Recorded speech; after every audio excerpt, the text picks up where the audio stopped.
तुम्हाला तर माहितीच असेल, एकेकाळी जगात सर्वाधिक तस्करी होणारा मसाला कोणता? काळी मिरी.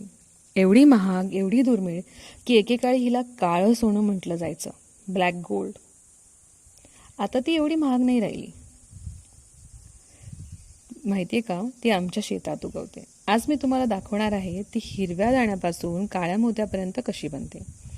मिरीचे घोस जेव्हा झाडावर हिरवट पिवळसर होतात ना, तीच असते योग्य वेळ त्यांना खाली उतरवायची. झाडावरून घोस अलगद उतरवताना जो सुगंध येतो ना, कमाल. तो एकदा अनुभवला की कळतं निसर्ग किती उदार आहे ते. हे क्षण कितीही पैसा दिला तरी दुकानात विकत मिळत नाहीत. आता येतो पुढचा टप्पा, दाणे वेगळे करायचे.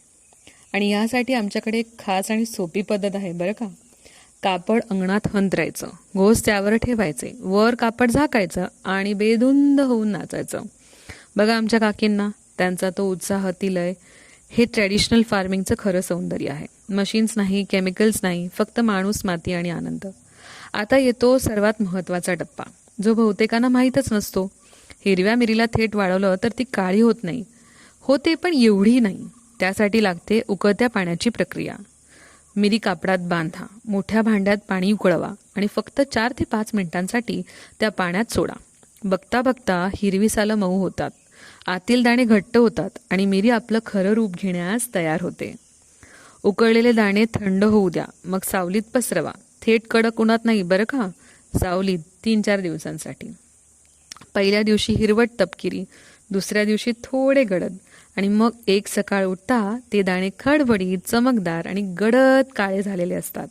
दररोज हळूच ढवळायला विसरू नका, त्याने बुरशी येत नाही, रंग अधिक सुंदर येतो. झालं, तुमची घरची काळी मिरी तयार. मी बोर्डरूम सोडलं कारण मला हे क्षण जगायचे होते.